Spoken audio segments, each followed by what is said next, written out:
समाचार फरक दृष्टिकोणबाट, विश्लेषण अझ गहिराईमा, विषय राजनीति होस् या अर्थ वा सामाजिक, तर हामी उठाउँछौँ सिंहदरबारदेखि दूर दराजका विषय, नेता र नेतृत्वसँग प्रत्यक्ष सीधा सवाल जवाब। कार्यक्रम सिटिजन हाट टक, एउटा फरक दृष्टि र कोण।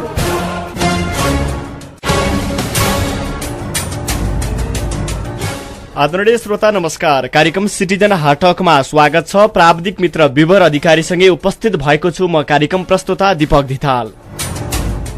तपाईकै चासो अनि सरोकारका विषयमा केन्द्रित रहने कार्यक्रम सिटिजन हाटक हप्ताको 4 दिन यसै समयमा सुन्दै आइरहनु भएको छ। सिटिजन एफएम 94 मेगाहर्ज, देशभरिका विभिन्न रेडियो स्टेशन र citizenfm.com मार्फत। आज हामी कुराकानी गर्छौं संविधान निर्माणको विषयमा देखिएको व्यवधान, अहिलेको राजनीतिको अवस्था र यसमा सत्ता पक्ष अब प्रक्रियाबाट अगाडि बढ्न तयार देखिएका छन् भने 23 गते संविधान सभाको बैठक आह्वान भएसँगै विपक्षीहरू जन आन्दोलन चर्काउने मनस्थितिमा अगाडि बढिसकेका छन्। यो अवस्थामा यी दुई बीचको मुठभेडको अवस्थालाई कसरी रोक्न सकिन्छ? अहिले सहमतिको लागि प्रयास हुँदाहुँदै सत्ता पक्षको प्रयासमा संविधान सभाको बैठक आह्वान गरियो भनेर विपक्षी मोर्चाले भनिरहेको छ भने विपक्षी मोर्चालाई आन्दोलन रोकेर अब सहमतिमा ल्याउन सत्ता पक्षले कसरी अगाडि बढ्छ, अर्थात् संविधान निर्माणको विषयलाई कसरी अगाडि बढाउँदैछ सत्ता पक्ष भन्ने विषयमा मुख्यतः आज हामी केन्द्रित रहन्छौँ। आज हामीसँग हुनुहुन्छ कुराकानीको लागि नेकपा एमालेका उपाध्यक्ष एवं सभासद युवराज गेवाली। उपाध्यक्षज्यू, स्वागत छ कार्यक्रममा यहाँलाई। हजुर, धन्यवाद छ। आराम हुनुहुन्छ? हजुर। अब 23 गतेसम्म सहमति भएन भने जे हुन्छ हुन्छ प्रक्रियाबाटै अगाडि बढ्ने हो। अब के छ भने नि, यो प्रक्रिया रोकेर पनि सम्भव छैन र वार्ता छोडेर पनि सम्भव छैन। हजुर। त्यसो भएर प्रक्रिया र वार्ता दुवै कुरालाई एकैसाथ अगाडि बढाउनु पर्छ। सहमतिका सम्भावनाहरू टरेका छैनन्। सहमतिको लागि अधिकतम अझै पनि प्रयास गर्नुपर्छ। दुवै पक्ष अर्थात् सबै पक्ष लचिलो भएर नेपाली जनतालाई अब समयमै संविधान दिने कुरामा गम्भीर बन्नुपर्छ र अब प्रक्रिया अगाडि बढ्छ। 52 दिनसम्म जुन स्थगित भएको 52 दिन संविधान सभा स्थगित भएको 52 दिनसम्म तपाईँहरूले किन सहमति गर्न नसक्नु भएको? तपाईँहरू त सत्ता पक्षमा हुनुहुन्छ, विपक्षीलाई मनाउनु पर्ने होइन र? अब सहमतिको प्रयास गर्ने काम चाहिँ त्यो वार्ताको प्रक्रिया भनेको 52 दिनसम्म मात्रै होइन। गएको संविधान सभाको 4 वर्षसम्म हजुर निरन्तर रूपमा सहमतिको प्रयास भयो, तर सहमति सम्भव भएन र अन्ततः संविधान सभा विघटन भयो। हजुर।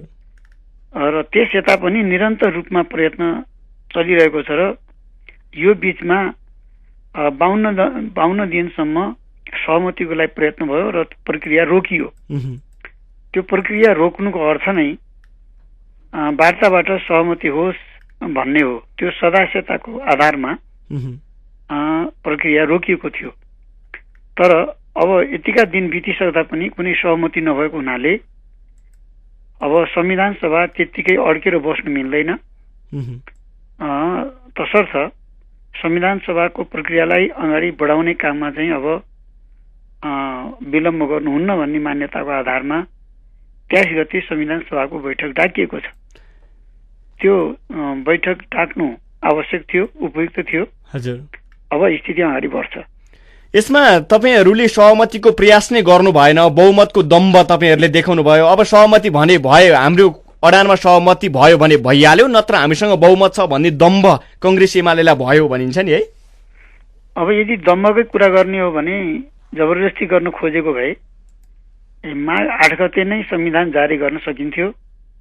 हामीसित 2/3 भन्दा अत्यधिक धेरै मत छँदै थियो। 413 जना सभासदले त लेखेरै संविधान सभाको अध्यक्षलाई बुझाइसकेका थिए। हजुर। बाँकी कैयौं सभासदहरू हस्ताक्षर गर्न चाहिँ गरेका थिएनन् र त्यो दम्बको कुरा होइन। यदि दम्ब भएको भए अहिलेसम्म पर्खिने कुरा पनि हुँदैन थियो। हजुर। हामीले वास्तवमा सहजतापूर्वक नै 2/3 भन्दा धेरै बहुमत हुँदाहुँदै पनि हजुर अझै पनि सहमति गर्नुपर्छ र सकेसम्म सहमतिको आधारमा, अर्थात् सहमति भन्नाले संविधान सभाका धेरैभन्दा धेरै दलको सहमति र पहिलेका आन्दोलनका सहयात्री दलहरू सहितको सहमति। सहमति भन्नाले त्यसलाई हामीले भन्न खोजेको अहिले संविधान सभामा सबैको सहमति त सम्भव नै छैन। जति समय पर्खे पनि सबैको सहमति सम्भव छैन अहिलेको संविधान सभाको बनावटलाई हेर्दा।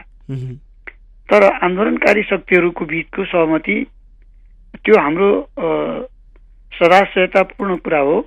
अहिले पनि त्यो हाम्रो सदाशयता जारी छ र हामी सहमतिबाटै सम्भव भएसम्म संविधान जारी गर्ने प्रयत्न गर्छौं। तर सबै विषयमा सहमति यो नहुन पनि सक्छ र धेरैभन्दा धेरै विषयमा सहमति गर्ने र बाँकी रहेका विषयमा लाई प्रक्रियाबाट टुङ्ग्याउने यो कुरामा सबै पक्ष तयार हुनुपर्छ। आन्दोलनकारी दलहरू पनि यसको लागि तयार हुनुपर्छ। अब सहमति गर्ने भनेर वार्ताको टेबलमा बस्ने अनि हतियार चाहिँ के देखाउने भने तपाईहरु 9 बुँदे प्रस्ताव यही नै हो, सुरुको अब हाम्रो अडा नै यही हो, यसैबाट अगाडि बढ्नुपर्छ भनिरहँदा त कसरी सहमति जुट्ला उपाध्यक्षज्यू?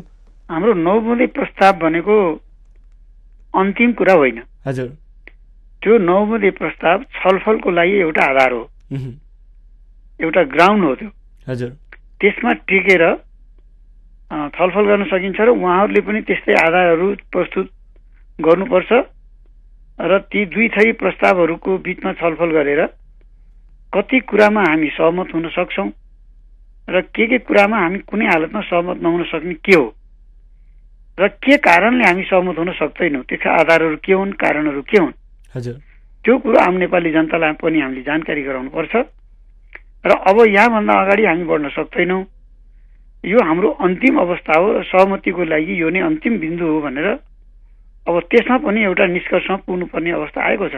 हजुर, त्यसैले अब प्रक्रिया पनि अगाडि बढाउने, सहमतिको लागि अझै पनि प्रयत्न गर्ने, सहमतिका सम्भावनाहरू अझै पनि खोज्ने, कुनै विकल्प हुन सक्छ सहमतिको, कतिपय कुरा थाती राखेर जान सक्ने पनि हुन सक्छ। सबै विषयमा चाहिँ प्याकेजमा सहमति गरेर जान पनि सकिन्छ। यी विभिन्न अप्सनहरू हुन सक्छन्, विभिन्न विकल्पहरू हुन सक्छन्। त्यो आधारमा हामी अगाडि बढ्न सक्छौं। हजुर, त्यसबारेमा प्रतिपक्ष अब लचिलो भएर आउनुपर्छ र उहाँहरूले आन्दोलनका कुराहरू चाहिँ छोड्नुपर्छ। अब केही दिनको लागि केही कार्यक्रमहरू त उहाँहरूले स्थगित गर्नुभएको छ, त्यो राम्रो कुरा हो, त्यो सकारात्मक कुरा हो। सायद 23 गतेको संविधान सभाको बैठकलाई ध्यानमा राखेर उहाँहरूले त्यो गर्नुभएको, ध्यानमा राखिहाल्नु भयो नि, उहाँहरू सहभागी नहुने रे, त्यस पछाडि लगातार आम हडताल गरिदिने रे, ध्यानमा यही राख्नु भएको रहेछ नि उहाँहरूले। त्यो एकदम दुर्भाग्यपूर्ण हुन्छ, त्यो बेठिक हुन्छ, त्यो उहाँहरूको लागि पनि फाइदाजनक हुँदैन।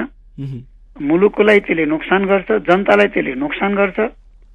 त्यसो भएको हुनाले आफैलाई, आफ्नै पार्टीलाई पनि फाइदा नहुने, देशलाई फाइदा नहुने, जनतालाई फाइदा नहुने त्यो बाटोमा लाग्नु गलत हुन्छ। यो उहाँहरूले किन यस्तो गर्नुभएको छ, यो चाहिँ बडो विचित्र कुरा छ। तर तपाईले प्रक्रिया र सहमति सँगसँगै लैजान सकिन्छ भनेर भन्नुभयो। अब बीचमा हुनुहुन्छ तपाईँ, पूर्व र पश्चिम एकैचोटि जान सकिएला र यो त त्यो भयो भन्छन् नि विपक्षीहरू, होइन? होइन, प्रक्रिया अगाडि बढ्छ, वार्ता पनि चल्छ नि। तर सहमति हुने त छानकाटै देखिएन नि तपाईँले भने जस्तो। केमा अड्किएको हो उपाध्यक्ष? अहिले दलहरू बीच औपचारिक अनौपचारिक छलफल भए, द्विपक्षीय त्रिपक्षीय अनि सबै पक्षको छलफल पनि भयो, तर कुरो नमिलेको चाहिँ केमा हो तपाईँले प्रश्न बताउनु पर्दा? मुख्य रूपमा चाहिँ संहिताको बारेमा, प्रदेश निर्माणकै बारेमा अहिले विवाद छ, सहमति हुन सकिरहेको छैन र दुईटा ओपिनियनहरू छन्। नेपाल राष्ट्रलाई बहुराष्ट्रिय राज्यको, नेपाल राज्यलाई बहुराष्ट्रिय राज्यको रूपमा बुझ्ने र मधेस र पहाडलाई अलग राष्ट्रको रूपमा बुझ्ने र मधेसलाई पहाडबाट कुनै हालतमा पनि अलग गर्नै पर्छ भन्ने एउटा कन्सेप्ट, एउटा मान्यता जबरजस्ती रूपमा देखिएको छ र मधेसलाई पहाडबाट अलग गर्न हुन्न र कहीँ न कहीँ मधेस र पहाड जोड्नै पर्छ भन्ने एउटा जबरजस्त मान्यता, दृष्टिकोण एकातिर छ। यो दुईटै अतिवाद हो? यी दुईटा अतिवाद होइन। यो मधेसलाई अलग गर्नै पर्छ भन्ने मान्यता जो अतिवाद हो, हजुर, यो चाहिँ यसले अन्ततः मधेसलाई पृथक गर्ने एउटा अवस्था हुन सक्छ। हजुर, कालान्तरमा त्यो स्थिति आउन सक्छ, त्यो खतरा आउन सक्छ भन्ने हामीलाई लागिरहेको छ। तर किन विगतमा स्वायत्त मध्य प्रदेश भनेर सम्झौता गरे त तपाईँहरूले? अब त्यसमा अब मध्य प्रदेश भनेर सम्झौता गर्दा त्यसमा केही कमजोरी पनि भएका छन्, गल्ती पनि भएका छन् र केही कमजोरी पनि भएका छन्। त्यसलाई अब कसरी सच्याउने, बीचको बाटो के निकाल्ने, अब त्यसमा हामी छलफल गर्नुपर्ने हुन्छ।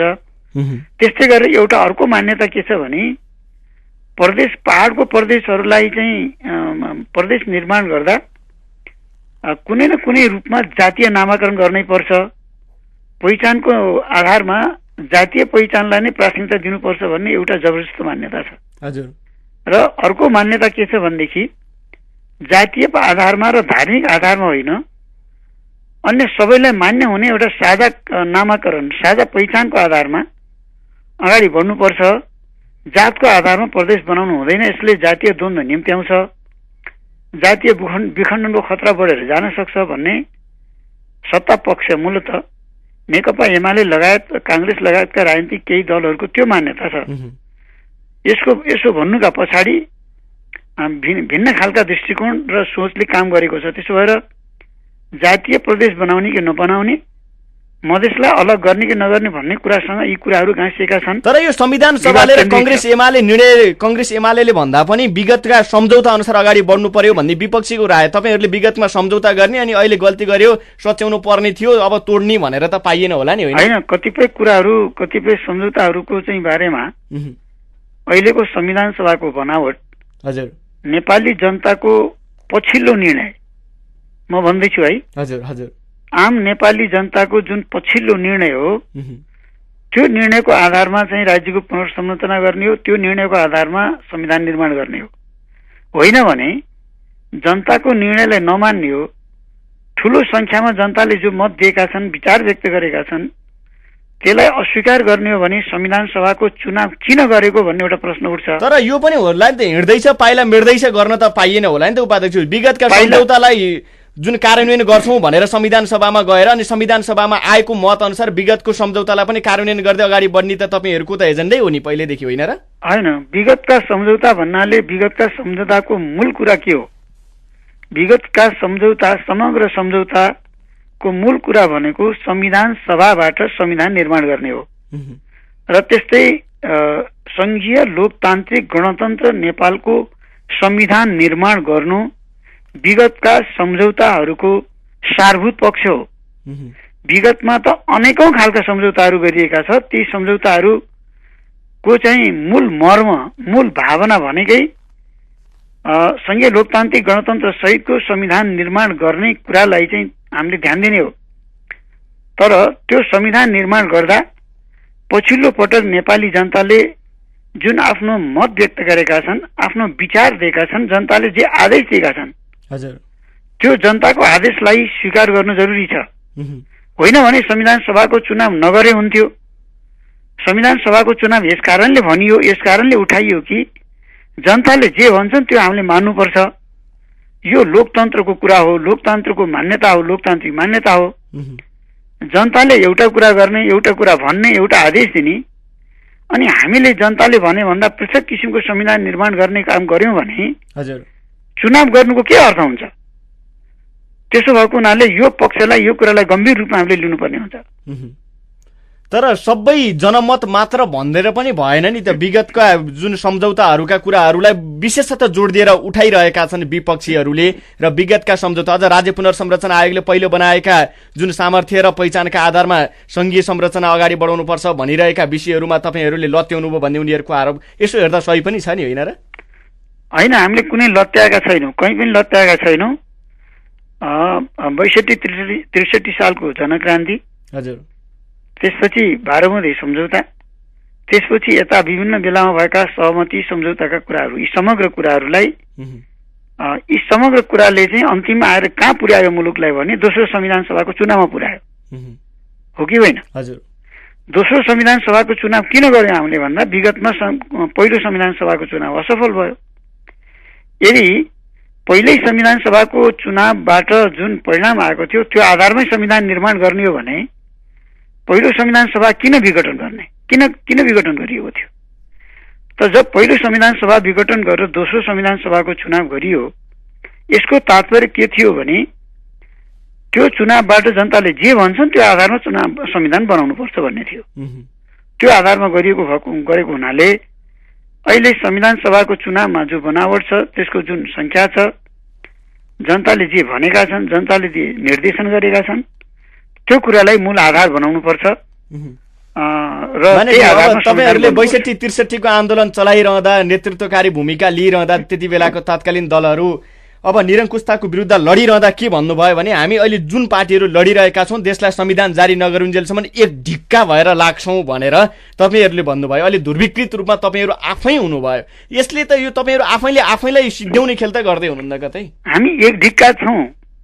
एक ढिक्का हुनुको अर्थ पार्टी सबै एउटै छैनन् भन्ने बुझ्नु पर्यो नि। हजुर, हामी एक ढिक्का हामी छौँ। हामी आधारभूत रूपमा के कुरामा एक ढिक्का छौँ भनेदेखि संविधान सभाबाट संविधान बनाउनु पर्छ, अन्त्यबाट होइन। हजुर, संघीयता सहितको संविधान बन्नुपर्छ, त्यो संघीयता पहिचान सहितको संघीयता हुनुपर्छ र संघीय लोकतान्त्रिक गणतन्त्रलाई संस्थागत गर्नुपर्छ। यो कुरामा हामी एक ढिक्का छौँ अवश्य पनि, यो बेसिक कुरामा, आधारभूत कुरामा। तर अरू कैयौं कुराहरूमा हाम्रा भिन्नता भएको हुनाले त हामी फरक पार्टी छौँ नि। फरक पार्टी भएको हुनाले हामी चुनाव लड्यौँ, जनताको बिचमा गयौँ, आफ्ना विचार जनतालाई भन्यौँ कि हामीलाई भोट दिनुभयो भनेदेखि हामी यस्तो किसिमको संविधान बनाउँछौँ, त्यो संविधान तपाईँहरूलाई दिन्छौँ भनेर हामीले जनतालाई भन्यौँ र त्यही आधारमा जनताले मत व्यक्त गरेका छन् र त्यही आधारमा नै अब संविधान बन्ने हो। अब त्यही आधारमा तपाईहरु अगाडि बढ्नु भयो भने विपक्षी मोर्चा संविधान सभाबाट बाहिरिन सक्ने चेतावनी दिइरहेको छ र देशभर जुन शहरमा आन्दोलनका ज्वारभाटा निकाल्छौं भनेर भनिसकेका छन्, अभिव्यक्तिहरू आइसकेका छन्। मोर्चा अनि पार्टीको निर्णय पनि संस्थागत रूपमा नै आइसकेको छ भनिसके पछाडि के यही हो त एक ढिक्का भनेको? फेरि होइन, अब उहाँहरूले त्यो हामी एक ढिक्का एउटा बेसिक कुरामा, आधारभूत कुरामा हामी एक ढिक्का छौँ। हजुर, तर हाम्रा विभिन्न विषयमा मतभेद छन् र अन्तिममा आएर मैले अघि पनि भने हजुर, संघीयताको विषयमा हाम्रा मतभेदहरू छन्, हजुर, पहिलेदेखि छन् र अहिले पनि छन्। तर कतिपय कुरामा हामी धेरै नजिक पनि आएका छौँ पहिले भन्दा। हजुर, यो यथार्थ कुरा के हो भनेदेखि संविधान निर्माणका सवालमा हामी विगतमा भन्दा पनि धेरै नजिक आएका छौँ। ती धेरै कुराले देखाएको छ। कसरी? म देख्दिनँ, मेरो पर्सनल भ्यूले त्यो देख्दैन। अरू होइन, हामी संघीयताको बारेमा विगतमा जति वर्ष विवाद थियो नि, अहिले त विवाद धेरै न्यारो डाउन भएको छ, धेरै कम छ। तर विवाद कम हुँदै जाँदाखेरि पनि अब हामी संविधान सभा छाडेर हिँड्छौँ भनेर उहाँहरूले भन्नुहुन्छ भने यो जनमतको अवज्ञा हो, जनताको अविश्वास र चाहिँ संविधान सभाप्रतिको अविश्वास र संविधान सभाबाट संविधान निर्माण गर्ने कुराप्रति अविश्वास यदि उहाँहरूले गर्नुभएको छ र यो गलत बाटोमा उहाँहरू हिँड्दै हुनुहुन्छ, गलत विचार, गलत सोचाइ उहाँहरूले गर्दै हुनुहुन्छ र जनताको भावना भन्दा, यो देशको आवश्यकता भन्दा, मुलुकले जे चाहेको छ त्यो भन्दा उहाँहरूले पृथक ढङ्गले हिँड्न खोजिराख्नु भएको छ। अब संहिताको विषयमा सहमति नजिक भन्नुभयो उपाध्यक्षज्यू। अब नामाङ्कनको विषय अनि संख्याको विषयमा सहमति जुटेको, मात्र सीमाङ्कन बाँकी कि के हो? होइन, संख्याको बारेमा पनि तपाईँ हामी सुन्दैछौँ नि, तपाईँहरू पनि सुनिराख्नु भएको छ। हजुर, ए नेकपा माओवादी 6 प्रदेशमा पनि तयार छौँ भन्दैछ, खरी 10 प्रदेश हुनुपर्छ, 11 प्रदेश हुनुपर्छ पनि भन्दैछ। तर त्यसलाई नामाकरणले प्रभाव पार्छ उसको त्यो प्रदेशमा। अब प्रदेशको संख्या भन्ने बित्तिकै संख्या 6 प्रदेशमा पनि मान्ने हो भने हजुर संख्याको बारेमा त उहाँहरू लजिलो भएको देखियो नि। तर प्रदेशको नाम राख्ने बारेमा जातीयता नै हुनुपर्छ भनेर उहाँहरू किन अडिनुहुन्छ? र अर्कोतिर मधेसलाई पृथक गर्नुपर्छ भन्ने कुरामा उहाँहरू किन अडिनुहुन्छ? यो गम्भीर विषय हो हजुर, र यसलाई कसरी सल्ट्याउने? यी कुराहरू यदि यी विवादका विषयमा जनमत संग्रह गरेर टुङ्ग्याउने भन्ने पनि त एउटा सहमति हुन सक्छ। तपाईको विचारमा चाहिँ कसरी सल्ट्याउने त? सल्ट्याउनुको लागि त सबभर उहाँहरू साझा पहिचानमै गएर सल्ट्याउनु पर्छ। साझा पहिचानै उहाँहरूले स्वीकार गर्नुपर्छ। पहिचान सहितको संहितामा जान हामी तयार छौँ। तर नामाकरणको विषय भएन, सीमाङ्कनको विषय रह्यो। अब तपाईँहरूले पनि 2 प्रदेश अब 2वटा प्रदेश मधेसका लागि मात्र दिनुभयो, पहाडसँग जोड्नु भएको छैन। हामी त के कुरामा अडिन्छौँ भनेदेखि मधेसलाई चाहिँ पहाडसँग बिल्कुलै पृथक गर्ने, अलग गर्ने, हजुर, यो दृष्टिकोणसँग हामी सहमत हुन सकिरहेका छैनौँ। र कुनै न कुनै ढङ्गले जातीय चाहिँ नाम गराउनु पर्छ भन्ने दृष्टिकोणसँग हामी सहमत हुन सकिरहेको छैनौँ र यसमा के कस्तो सहमति हुन सक्छ, निकास के हुन सक्छ, अब छलफलबाट टुङ्गो लगाउन सकिन्छ। छलफललाई निरन्तर जारी राख्नुपर्छ। छलफलले टुङ्गो नलाग्ला जस्तो संकेत विगत टुङ्गो लागेन भने त प्रक्रियामा जानु पर्यो नि। अब बाहिर बस्यो भने अब त्यो एउटा शान्ति सम्झौताको एउटा पक्ष हो माओवादी। अब एउटा त संविधान सभामै छैन, एउटा पक्षको एउटा टुक्रा भनौँ, एउटा टुक्रा त्यहाँ छ। ती दुईटै टुक्रा बाहिर रहे संविधान सभा भने द्वन्द्व निम्तिँदैन र झन् कानुनी रूपमा तपाईँहरू बलियो हुने होला, तर राजनीतिक सङ्कट आउने हो कि भन्ने डर के? यो राजनीतिक सङ्कट आउँछ भन्ने उहाँहरूलाई पनि थाहा हुनु पर्यो। मुलुकले दुःख पाउँछ, जनताले दुःख पाउँछन्, यो उहाँहरूलाई पनि थाहा हुनु पर्यो। र उहाँहरू यो बाटो लागेर कतै पुग्नु न, र उहाँहरू एउटा कम्प्लिटली पूर्णतया एउटा गलत बाटोमा जाने र अन्ततः त्यो पार्टीको अस्तित्वमै प्रश्न चिन्ह आउन सक्ने र त्यो पार्टीको कारणले गर्दा मुलुक बर्बादीमा जाने एउटा स्थिति देखिन्छ। त्यो पार्टी पनि सङ्कटमा पर्छ, मुलुकलाई पनि सङ्कटमा पराउँछ। त्यसो भएको हुनाले जानी जानी आगोमा हाम फाल्ने काम उहाँहरूले किन गर्नुहुन्छ, यो प्रश्न उहाँहरूले सोध्न चाहन्छु। अब 23 गते सहमति 23 गतेसम्म भयो भने भयो, अनि त्यस पछाडि स्थगित प्रक्रिया र त्यहाँबाट सुरु हुने एजेन्डा जे हुन्छ, एजेन्डा कि प्रक्रियाको एजेन्डा कि सहमतिको एजेन्डा त सुरु होला विषयगत रूपमा कि त्यो त्यसलाई चाहिँ स्थगित नगरिकन तपाईँहरू जे हुन्छ अनि चाहिँ निरन्तरता दिने हो? अब होइन, 23 गते संविधान सभाको बैठक सुरु हुन्छ र वार्ता पनि चलिरहन्छ। वार्ता पनि चलिरहन्छ। कुराकानीलाई निरन्तरता दिन्छौँ एकैछिन। त्यो कुराकानीको लागि होइन, अब सहमतिको लागि हाम्रो वार्ता जारी रहन्छ। हुन्छ, हाम्रो एकैछिन ब्रेक लिनुपर्ने पालो भएको छ। ब्रेक पछाडि पुनः जोडिनेछौँ। एकैछिन हामीसँगै रहनु होला उपाध्यक्षज्यू। आदरणीय श्रोता, नेकपा एमालेका उपाध्यक्ष एवं सभासद युवराज गेवाली हुनुहुन्छ। छोटो विश्रामपछि तपाईँले उहाँलाई प्रश्न गर्न सक्नुहुनेछ। 47 21 894 47 21 894 मार्फत तपाईँले प्रश्न गर्न सक्नुहुनेछ। कृपया छोटो रूपमा तपाईँले आफ्ना प्रश्नहरू तयार गर्दै गर्नुहोला। यो ब्रेकपछि उहाँलाई सोध्न सक्नुहुनेछ।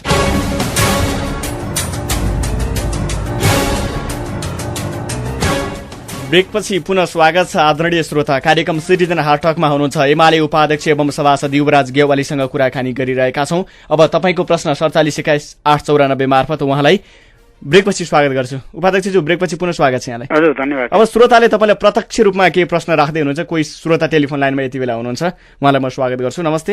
नमस्कार सर। शुभ नाम हजुरको? म प्रदीप केसी भक्तपुरबाट। प्रश्न राखिदिनुहोस् आजका अतिथिलाई। गेवालीजी नमस्कार। हजुर हजुर, नमस्कार।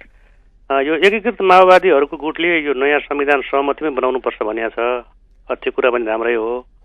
अब काङ्ग्रेस एमालेहरूको गुटले सहमति सहित वा अन्तरिम संविधान अन्तर्गत 2/3 मतबाट भए पनि नयाँ संविधान बनाउनुपर्छ भन्ने तर्क गरेका छ। त्यो तर्क पनि ठिकै छ। र अहिलेको अवस्थामा यो मतदानमा जाँदा दिगो शान्ति स्थापित नहुने र द्वन्द्व समाधान नहुने देखिन्छ। अहिलेको संविधान सभाभित्र यो दिग्गज नेताहरूको उपस्थिति छ। अब समाधान कसरी निक्लिएला? नमस्कार। धन्यवाद। प्रदीप केसीज्यूको प्रश्नको उत्तर दिनु होला मान्य। हजुर प्रदीपजी, तपाईँको एकदम राम्रो प्रश्न छ। हामी पनि एकदम सहमतिको लागि नै प्रयास अहिलेसम्म गरिरहेका छौँ।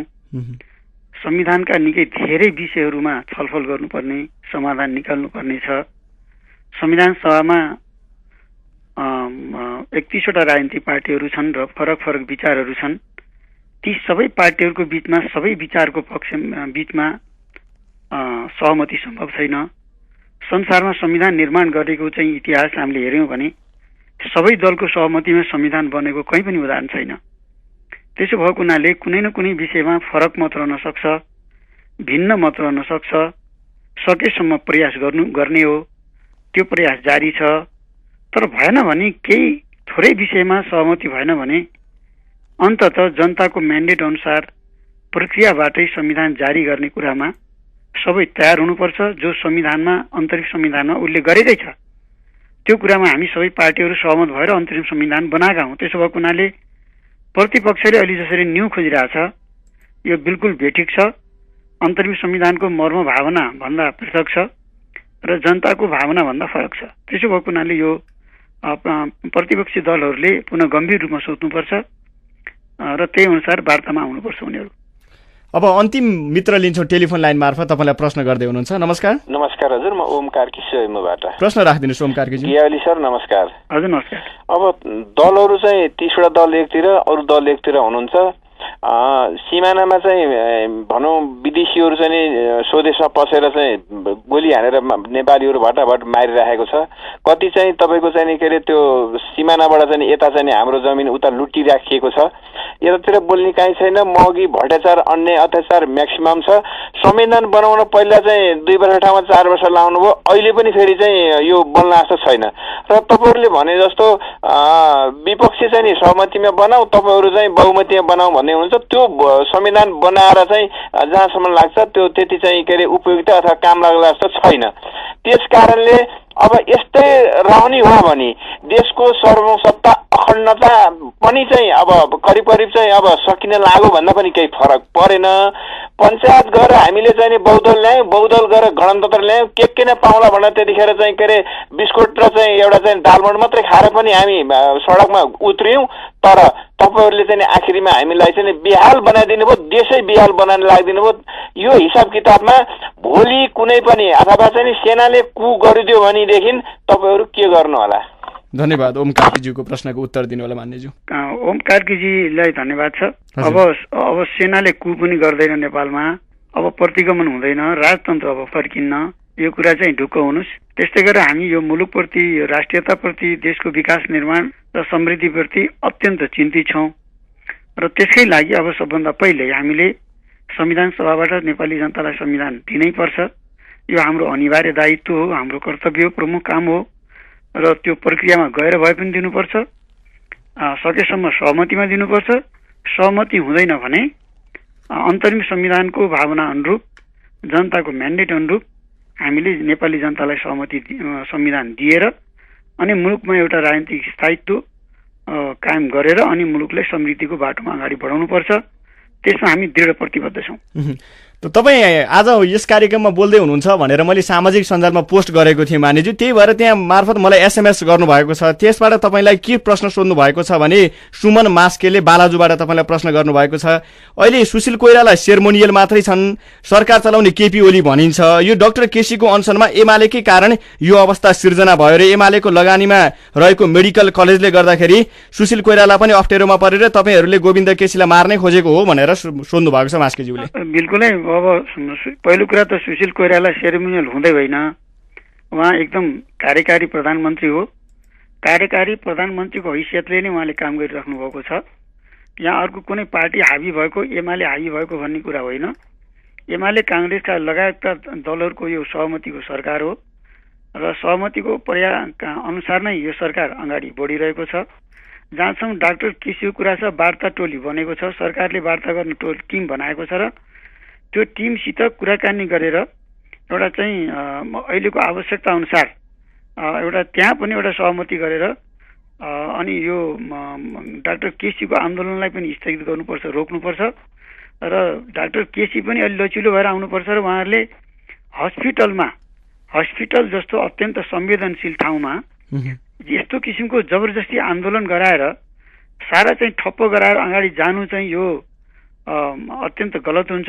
यद्यपि उहाँले उठाएका मागहरू ठिक बेठिक कति छन्, कति सम्भव हुन्छ त्यो सरकारले ध्यान दिनु पर्यो। सरकार पक्ष पनि लचिलो हुनु पर्यो र अहिले चाहिँ जुन आन्दोलनरत पक्ष छन् हस्पिटलमा उनीहरू पनि लचिलो हुनु पर्यो र जबरजस्ती गरेर हुँदैन। त्यसरी जबरजस्ती ढङ्गले चाहिँ सरकारलाई झुकाउनेतिर चाहिँ गएर नै फाइदा हुन्छ भन्ने कुरा पनि होइन। त्यहाँ पनि एउटा वार्ताबाट सहमति खोज्नु पर्यो। धन्यवाद। आफ्नो महत्त्वपूर्ण समय हामीले उपलब्ध गराइदिनु भयो, यहाँलाई धेरै धेरै धन्यवाद। मेरो तर्फबाट पनि धेरै धेरै धन्यवाद। आदरणीय श्रोता, उहाँ हुनुहुन्थ्यो नेकपा एमालेका उपाध्यक्ष एवं सभासद। कार्यक्रम सुनेर साथ दिनुभयो, तपाईँलाई धेरै धन्यवाद। सहभागिता जनाइदिनु भयो, तपाईँलाई पनि धन्यवाद। फेरि पनि युवराज गेवालीलाई धन्यवाद दिँदै म कार्यक्रम प्रस्तुता दीपक धिताल पनि प्रविधि संयोजनमा सहयोग गर्ने साथी विवरलाई धन्यवाद दिँदै बिदा हुन्छु। नमस्ते।